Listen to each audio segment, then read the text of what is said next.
Olá, queridos! Sejam bem-vindos a mais um episódio do nosso programa Direito Azul. Voltamos ao vivo e hoje a gente vai conversar sobre um tema muito importante, muito especial. Um tema aí da nossa odiernidade, um tema que todos nós já estamos familiarizados. Nós vamos falar sobre tecnologia. A tecnologia, vocês sabem, eu tenho conversado bastante com vocês a respeito disso. Ela está muito ligada à nossa tese de o Direito Azul, porque o Direito Azul busca o resgate da nossa tecnologia natural, os nossos poderes humanos, divinos, tecnológicos. E nós estamos vivenciando hoje, na nossa sociedade, na nossa época, no nosso tempo, um período de tecnologia artificial, de inteligência artificial. Então nós vamos conversar hoje um pouquinho sobre tecnologia intrusa. Nós sabemos que tudo ao nosso redor é informação, é coleta e armazenamento de dados, isso não só os dispositivos informáticos, mas isso também o nosso hardware aqui, né? O nosso cérebro, a nossa mente. Nós conversamos também bastante a respeito da comparação entre a inteligência natural humana e a inteligência artificial. E nós percebemos ao longo das últimas conversas que nós desenvolvemos uma certa tendência a compreender a inteligência artificial, a compreender a tecnologia, as novas tecnologias, vamos dizer assim, à medida que a gente percebe a familiaridade delas conosco. Na verdade, a tecnologia artificial, a inteligência artificial, nada mais é do que uma projeção dos nossos próprios poderes. Quando nós negamos os nossos poderes humanos, os nossos poderes naturais, psicologia básica, nós temos a tendência, então, de reproduzir, de projetar isso na inteligência artificial. E é o que nós temos vivenciado. Hoje nós já temos uma inteligência artificial capaz de fazer várias coisas e uma inteligência artificial que tem criado uma certa dependência conosco. Não só aí na troca dos dispositivos, nas informações que nós armazenamos, que nós trocamos nos nossos dispositivos informáticos, né, na comunicação no geral, mas uma dependência cada vez maior, inclusive para atividades menores que nós fazíamos antes. Então é muito comum pessoas que exercem ou exerciam as suas profissões e usavam suas próprias habilidades mentais, de escrita, hoje em dia já passam a usar o suporte da inteligência artificial. Eu falo isso, né, no meu meio jurídico, por exemplo, tem muitos profissionais da área do direito que já usam inteligência artificial para escrever as peças, isso também está no meio do jornalismo, isso também está entre os professores, isso está muito presente no pessoal que trabalha com artes no geral. Então, as inteligências artificiais, as IAs que nós temos disponíveis, elas têm cumprido esse papel de suporte, de braço. Só que a gente acaba se acostumando com isso e delegando a eles mais do que de repente deveria, né? A gente cria uma certa preguiça, vamos dizer assim, de começar a fazer as coisas, então delega para o IA, vai lá no chat GPT e fala, ó, faz tal coisa para mim, escreve tal coisa para mim. E isso está crescendo, essa prática está crescendo entre nós. E aí existem todos aqueles debates filosóficos sobre o quanto isso é ou não positivo, o quanto isso é ou não bom para nós, o quanto essa dependência a longo prazo pode melhorar ou realmente piorar a nossa vida, quais são os limites, né, que tem nesse paralelo. E aí eu quero conversar com vocês sobre um tema importante que é a tecnologia intrusa. Porque quando a gente observa a tecnologia, a forma que ela tem se desenvolvido, a forma que ela tem avançado, isso é a tecnologia que nós já conhecemos, que nós já dominamos, a gente pode pensar que existe uma tecnologia que ainda não chegou aqui pra gente. Porque nós não chegamos no ápice do nosso desenvolvimento tecnológico. Nós, na verdade, somos uma pré-história. Nós somos um início muito primitivo da tecnologia. Nós temos uma tecnologia, tanto natural quanto artificial, muito mais desenvolvida. Aí a gente vai lá naqueles filmes que a gente aprendeu que é de ficção científica, teorias da conspiração, inteligências extraterrestres, né? E o pessoal fala muito de ufologia e fala, nossa, mas será que existe esse tipo de inteligência mais desenvolvida fora daqui? Como que funciona isso? E, de fato, se a gente pensar pelo caminho da lógica, que é o que a gente sempre conversa aqui, o que a gente sempre traz, a gente vai ver que isso é possível sim. O que é uma tecnologia intrusa? Vamos pensar aqui na questão da inteligência artificial do que nós já temos. Tá? A gente sabe que a internet, os computadores, a rede de internet, ela foi criada ali, desenvolvida como uma ferramenta de guerra. A gente já sabe disso. Quem estuda um pouquinho sobre tecnologia sabe aí que as origens da internet, dos computadores, da inteligência artificial, foi tudo usado como uma ferramenta de guerra. Nós não temos só a questão da tecnologia algorítmica, vamos dizer assim, que é a questão de processamento de dados, de troca de informações e tal. Nós já temos uma biotecnologia. Já existem estudos sobre biotecnologia. O que é estudo de biotecnologia? Alterações genéticas, né? Experimentos genéticos. Experimentos que são feitos através do nosso DNA, do nosso RNA. A gente lembra aí que teve uma época na pandemia que o pessoal falava das vacinas e teve aquela discussão toda sobre isso ser ou não teoria da conspiração e tal. E vocês lembram que eu falo bastante também aqui no Direito Azul que o sangue carrega informação. E que a forma hoje que nós temos mais segura de se guardar uma informação é o sangue, é o DNA. Poxa, mas vamos pensar junto, ó. Poxa, mas se o sangue ele é uma forma segura, mas se já existe biotecnologia, e se eu consigo colocar uma tecnologia intrusa, que é uma invasão de sistema, uma invasão, né, nesse sentido, será que eu também não consigo alterar ou modificar ou colocar uma tecnologia intrusa na parte da biomedicina ali, na nossa genética? Esse é o ponto. Nossa, mas você está indo muito longe, Tamires. Você está falando umas coisas que não faz sentido aqui para mim. Mas se a gente pensar, pode não ser a nossa realidade hoje, pode não ser o que nós estamos acostumados agora no ano de 2025. Mas da forma que a tecnologia tem crescido, tem se desenvolvido, isso vai ser uma realidade em pouquíssimo tempo.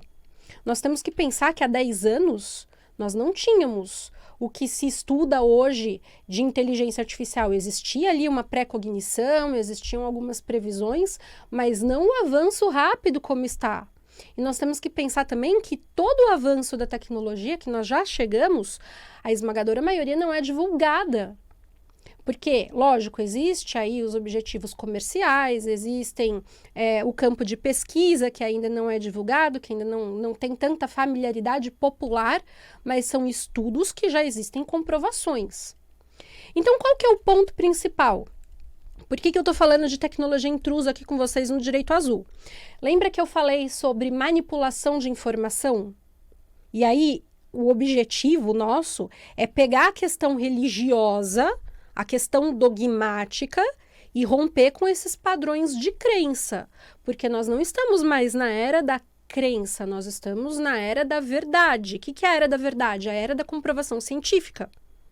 Então eu preciso trazer e eu preciso preparar a mente de vocês para que vocês tenham uma visão científica.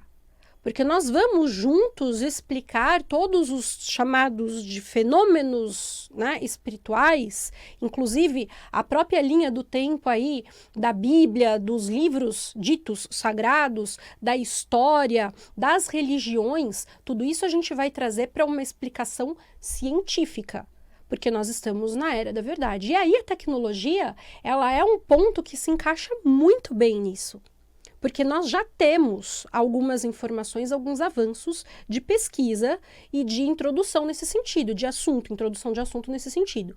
Então, isso é importante, nós prepararmos a nossa mente. E quando eu falo para vocês, olha, não aceitem manipulação, não aceitem manipulação de informação. O que vocês se propuserem a fazer, o que vocês quiserem fazer em termos de oração, de tomada de decisão, isso precisa ser genuíno. Por que eu digo isso? Porque existe tecnologia intrusa. O que é tecnologia intrusa? Manipulação de campo vibracional. Lembra que eu falo para vocês, nós não somos o alecrim dourado das galáxias? Existem outras inteligências que têm interesse no nosso potencial criador humano e que influenciam o nosso mental. Às vezes você está ali, você tem um pensamento, você acha que aquilo é seu, e não é. Esse é o perigo. Não existe só invasão de dispositivo informático, que é você invadir um sistema. Lembra dos hackers, dos crackers, né? Que a gente fala, o pessoal entra lá, esses filmes de tecnologia, invade o sistema, pega a senha de banco, rouba dinheiro, uma série de coisas. Não é só isso. Existe a tecnologia intrusa natural. Existe violação de campo. Existe violação de pensamento.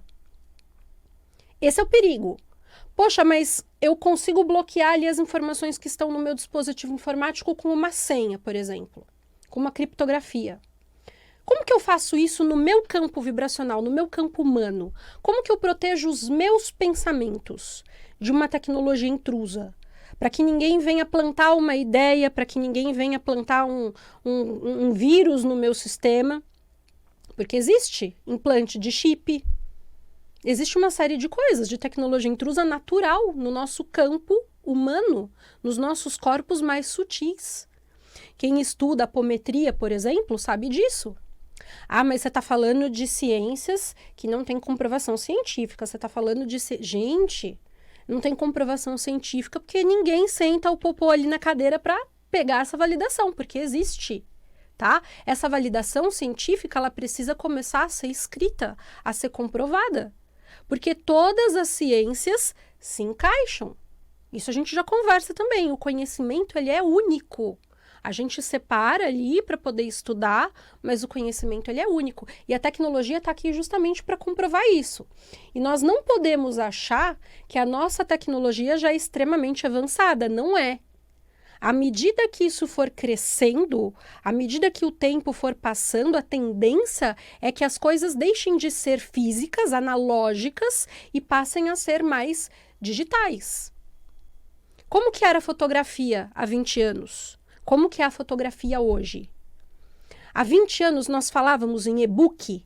Não. Aliás, tem o e-book do Direito Azul, tá? Quem quiser adquirir, vocês conseguem adquirir tanto pela editora quanto comigo. Me chama lá nas redes sociais. Tudo que vocês colocarem @o Direito Azul na internet é conteúdo meu, tá? Eu tenho visto aí uma preferência absurda pelos e-books do Direito Azul, né? Até gente que tá fora do Brasil e tal. Mas não se falava em e-book há 20 anos, há 30 anos, né?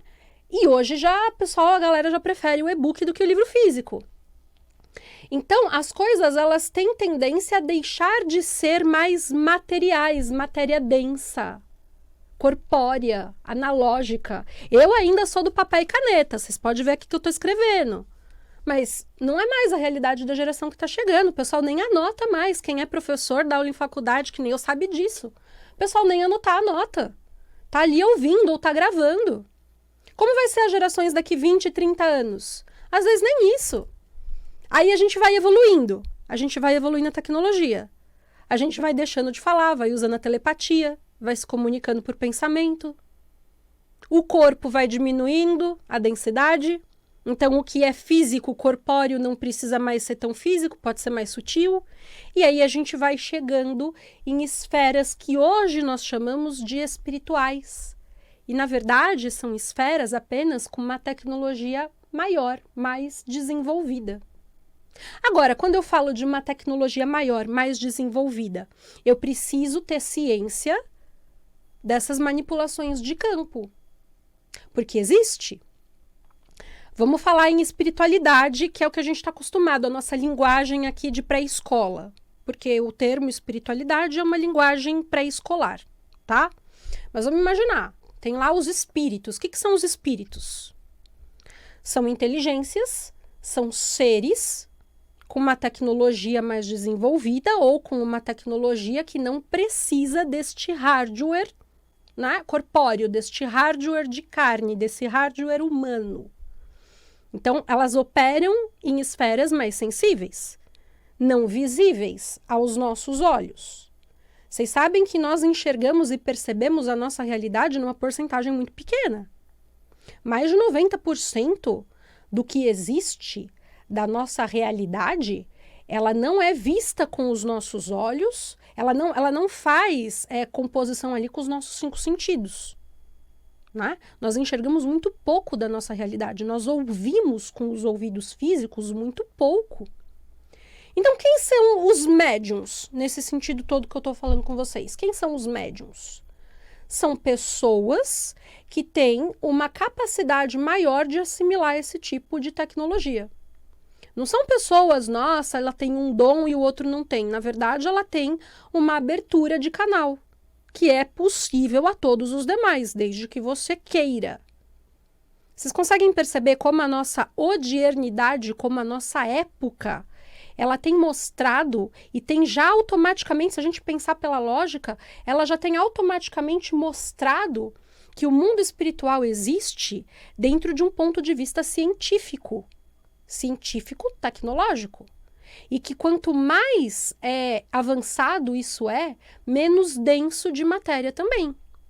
Como eram os computadores antigamente, os primeiros computadores? Eram gigantes. Como são hoje? Hoje nós temos nanotecnologia biológica. Nós temos robôs minúsculos. Então, quanto mais desenvolvida a tecnologia, mais digital ela é. Menos hardware eu preciso de menos matéria. Percebem? A gente projeta o que nós somos no artificial, mas ao mesmo tempo o artificial nos ajuda a enxergar o que nós somos. A gente precisa fazer esse exercício. Não é só uma questão de soberania humana, não é só uma questão de manter ali os nossos poderes existenciais ativos. É uma questão de compreensão. É uma questão de recorte de cognição. A gente compreender o que realmente faz parte da nossa existência, da nossa realidade, da nossa vida. Ah, eu não acredito em Deus. Na verdade, meus amigos, vocês não acreditam nos dogmas. Porque você é uma pessoa extremamente inteligente e você já percebeu que aquilo nunca fez sentido. Mas quando você olha para um ponto metafísico, um ponto tecnológico, um ponto mais realista, você vai ver que aquilo faz sentido. E olha como é interessante, né? A gente chegou num ponto aí dogmático ao longo da nossa história, que isso foi passado de geração em geração, isso foi ensinado pra gente, a gente não questionou, né? Racionalmente, porque o nosso inconsciente sempre carregou todas as informações verdadeiras, mas a gente não questionava, a gente não questiona. Então, quando hoje eu falo algumas coisas dentro de O Direito Azul, até questões históricas, que eu vou começar a trazer para vocês, coisas históricas que fazem sentido não apenas com documentos, não apenas com datas, não apenas com informações que eu canalizei e outras pessoas canalizaram, porque lembra que eu já falei para vocês que tudo se fecha numa geometria sagrada muito perfeita? É uma geometria mesmo, não fica um ponto fora. O dogma não faz isso. A verdade faz. Ela se fecha em todos os pontos. Canalizei informações por meio de regressão que fez sentido com história, que fez sentido com outros pontos, que fez sentido com história de outras pessoas, com informações que outras pessoas canalizaram. A gente está numa grande teia. Lembra lá do arquétipo da teia de aranha? Então, eu vou trazer essas informações para vocês com comprovações. E eu vou contar para vocês algumas histórias que eu vivenciei, algumas experiências que eu tive espirituais que, na verdade, fazem sentido e se fecham na lógica dentro da tecnologia, dentro da realidade dos fatos. Mas, por exemplo, olha só a questão dogmática como a gente se perde na lógica, tá? Vamos pegar de novo a história de Jesus. Eu falo isso porque a gente tem uma esmagadora maioria de cristãos no Brasil.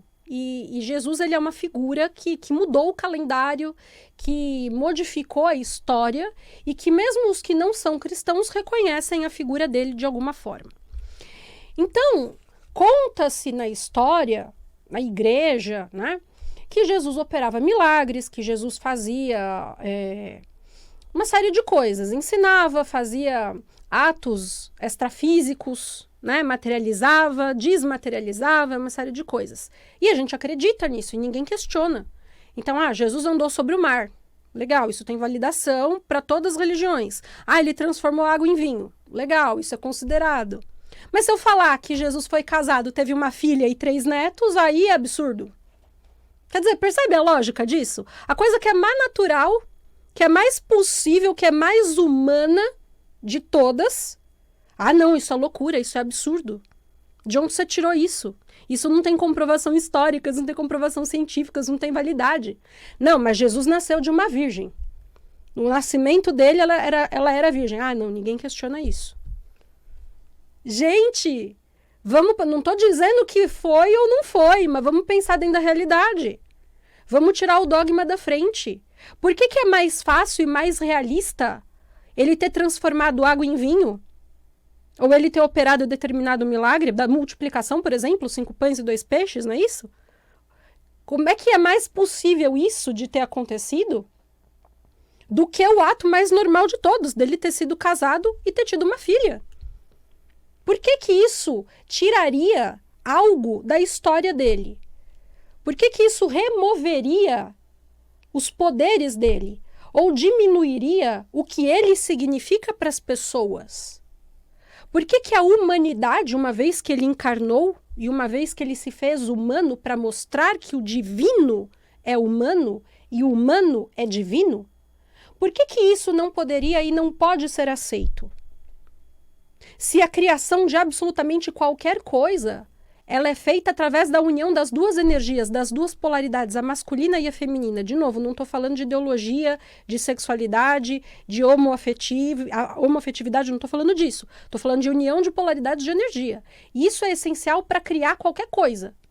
Isso foi necessário para criar meu livro, para criar esse microfone, para criar qualquer coisa que exista. Precisa da união das duas energias, quanto mais a vida. Se essa é a prova do humano divino, como é que ele ia fugir dessa regra? Como é que ele, tanto o nascimento dele, quanto a própria vida dele não ia dar sequência a isso?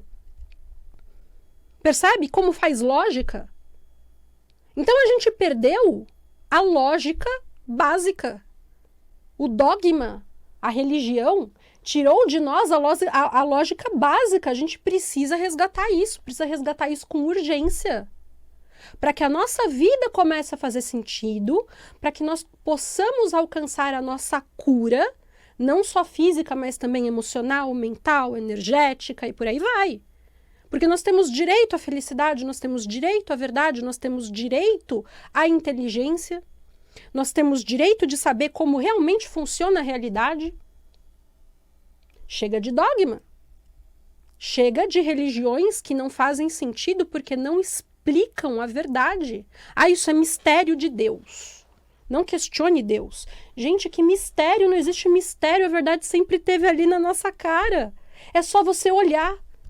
Percebe que como eu estou falando isso aqui agora, você está pensando, você está falando assim, poxa, realmente faz sentido. Mas você sempre soube disso. Isso é uma regra, isso é uma lógica que sempre teve ali à sua disposição. Por que você nunca parou para refletir sobre? Ninguém questiona. Ah, ele transformou água em vinho, ele fez o milagre da multiplicação, ele ressuscitou um morto, tá? Ninguém questiona isso, fechou. Isso é validado. Mas o fato dele ter tido uma esposa e uma filha, não, isso é absurdo. Jamais. Isso jamais pode ter acontecido com Jesus. Não, por quê, gente? A gente vai chegar nas comprovações disso, tá? Comprovações mesmo. Eu vou dar essa comprovação para vocês. Agora, vocês estão preparados para isso? Vocês estão preparados para romper essa questão de quebra de paradigma, essa quebra de dogmas? Eu preciso que vocês se preparem para isso, porque os próximos tempos serão bombásticos, vamos dizer assim, tá? Procurem estudar. Não temos informações disponíveis? Não. Mas você tem dentro de você. O teu sangue carrega essa informação. Por isso que faz sentido quando eu falo. É como se fosse um despertar ali. Você não precisa da história, você não precisa do Google, você não precisa do livro. Porque isso foi feito para ser escondido. Mas se você despertar, você acha informação dentro de você. Esse é o ponto. Agora, cuidado com a tecnologia intrusa. Não aceite manipulação de campo. Pela tua manifestação de vontade, deixe claro que você não aceita a sua alteração de campo, a sua invasão de campo. Certo? Gente, tem muita coisa para a gente conversar, tá? Nos próximos programas. Inclusive, eu vou começar a trazer alguns convidados para ajudar a gente nesse debate de comprovações científicas. Cenas aí dos próximos episódios, principalmente para 2026. Então, acompanhem, assistam os programas anteriores para que vocês fiquem por dentro aí de toda a nossa conversa, para que tudo passe a fazer mais sentido, isso cada vez mais nos nossos estudos. Certo, gente? Continuem por aqui, a programação da rádio tá excelente para a semana, para o dia de hoje, e sigam as páginas de O Direito Azul no Face, no Instagram, no TikTok, no YouTube, tá certo? Um beijo para vocês e até semana que vem.